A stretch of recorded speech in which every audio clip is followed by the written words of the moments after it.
La dictadura cubana ofrece un código a familias separadas, empobrecidas y en peligro de morir por un derrumbe. Esta es la triste realidad de Cuba.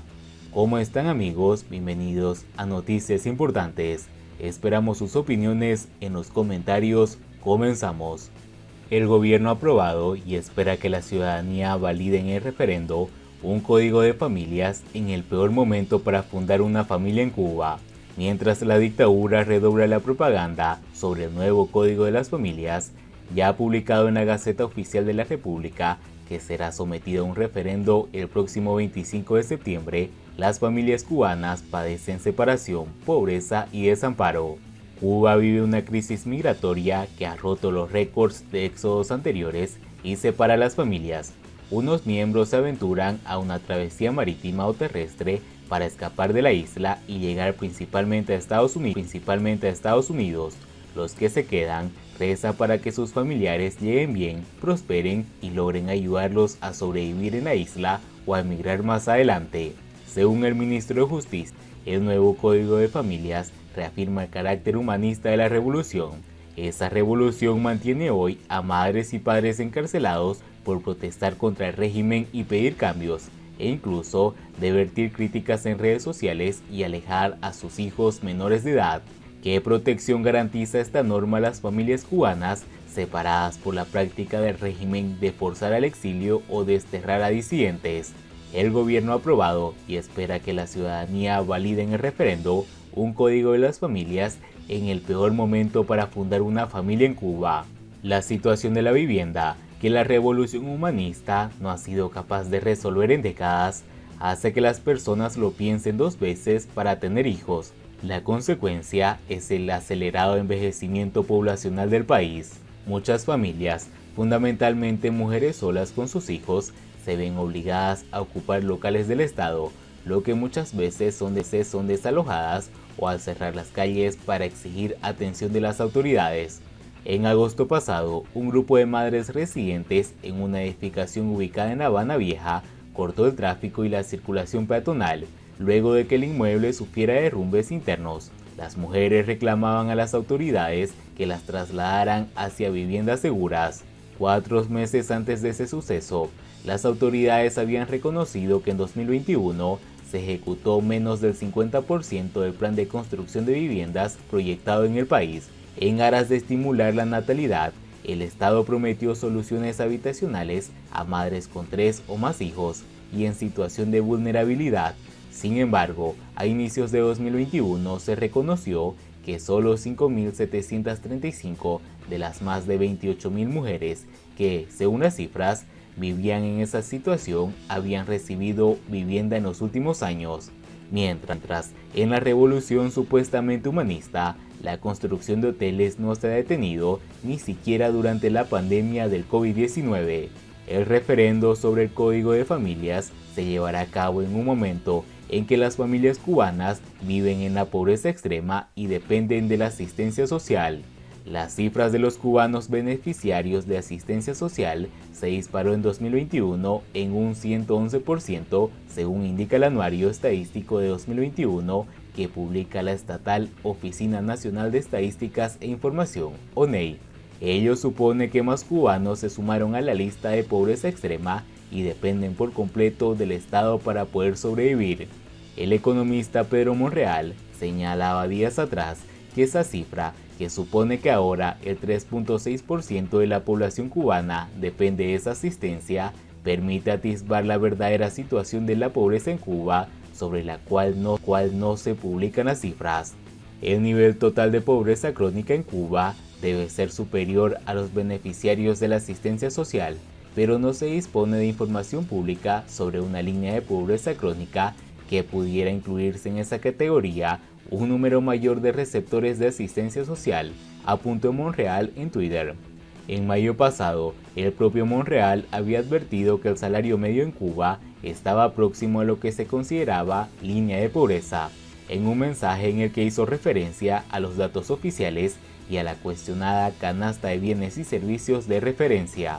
En octubre de 2021, se informó que el salario medio 3.838 pesos, era apenas un 18% mayor que el valor estimado de la canasta básica en Habana, 3.250 pesos. Desde entonces y hasta febrero de 2022, el índice de los precios minoristas creció el 12%, lo que el salario medio, sobre el que no se ha informado incremento, habría perdido aproximadamente el 6% de poder de compra adicional en menos de 6 meses, comentó entonces el economista. En agosto, la propia prensa oficialista reconocía que más de 12.000 cubanos dependían de la asistencia social solo en la provincia de Ciego de Ávila. El medio local Invasor advertía que la cifra era superior a la registrada a finales de octubre de 2021, cuando el propio medio abordó el tema. Sin embargo, para el periódico estatal, tal incremento era evidencia para afirmar que el proceso de estudio no se detiene, aunque haya que ponerle celeridad y análisis cualitativos más profundos. Habrá que esperar al próximo año para conocer cuántas familias cubanas han tenido que pedir asistencia social en este 2022, cuando el país aparece en los 3 con mayor inflación en el mundo y la moneda nacional continúa depreciándose. Para entonces, el gobierno probablemente estará celebrando el primer aniversario de la validación en referendo de su código. Mientras tanto, el valor de las divisas extranjeras en Cuba sigue en aumento. Todo parece indicar que el valor del dólar estadounidense en el mercado informal cubano llegará a los 200 pesos mucho antes de lo previsto y de no variar con las condiciones que han provocado el desplome de la moneda nacional, algo muy difícil. Este diciembre ya habrá sobrepasado las predicciones, así como la dura realidad que le dará en las narices a quienes auguraron que el billete verde retornaría a un cambio de 1 por 24 con la reapertura de los vuelos a Cuba desde los Estados Unidos a mediados de mayo de este año y con la eliminación de los límites de remesas enviadas desde el país vecino. Pues hoy la situación es más que preocupante. En tanto, el precio del dólar se ha mantenido casi por más de 2 meses en el mismo ritmo de crecimiento, entre 1 y 5 pesos por día, incluso por momentos superando o igualando el precio del MLC, el invento del régimen cubano para poder acaparar buena parte de las remesas, y también el euro, lo que repercute en el alza de los precios de los productos en las calles, así como los salarios estatales se encaminan a la total inutilidad. Todavía a inicios de julio de este año, cuando ya había superado ampliamente los 100 pesos por unidad, el valor del dólar se mantuvo entre 10 y 12 pesos por debajo del euro y del MLC, pero ya a finales de este agosto, además de lo difícil que se hizo encontrarlo en el mercado informal debido a la alta demanda, llegó a cotizarse entre 140 y 145 pesos la unidad, mientras la MLC se colocaba 2 o 3 puntos por debajo, una tendencia que se ha mantenido hasta el momento, cuando para adquirir un dólar hay que desembolsar más de 180 pesos, porque no solo compran los que tienen en planes emigrar, sino además aquellos que, viendo cómo cada segundo que pasa se evaporan los ahorros en pesos cubanos, han optado por cambiarlo a dólares para evitar pérdida de dinero. Pero también lo están haciendo quienes intuyen que el régimen no le queda mucho tiempo y que la cosa, en breve, pudiera terminar aún más mal de lo que está cuando los fieles se convenzan de que el árbol enfermo bajo el que se cobijan ya ni sombra se les puede ofrecer. Sabemos que los decepcionados, arrepentidos y hartos son muchísimos, más que esos que han logrado marcharse. Muchos más de los que todavía responden a la orden de gritar consignas a favor del gobierno, porque el poco entusiasmo residual que pudo haber quedado entre quienes esperaban una súbita solución magistral por parte de la dictadura, han sido desvanecidos con la certeza de que, como dice la gente en la calle, esto ya se terminó de joder.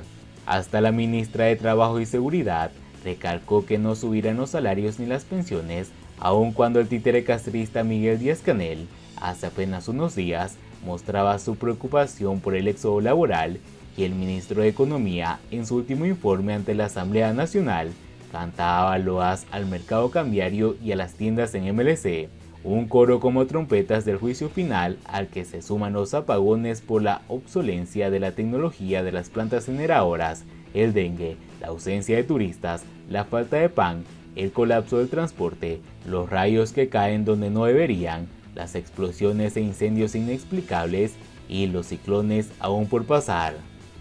Y bien amigos, así vamos terminando las noticias importantes del día de hoy. Por favor, nos ayudaría mucho compartiendo las noticias y así poder informar a muchas más personas de la verdadera realidad en Cuba. Patria y vida mis hermanos, nos vemos en el siguiente.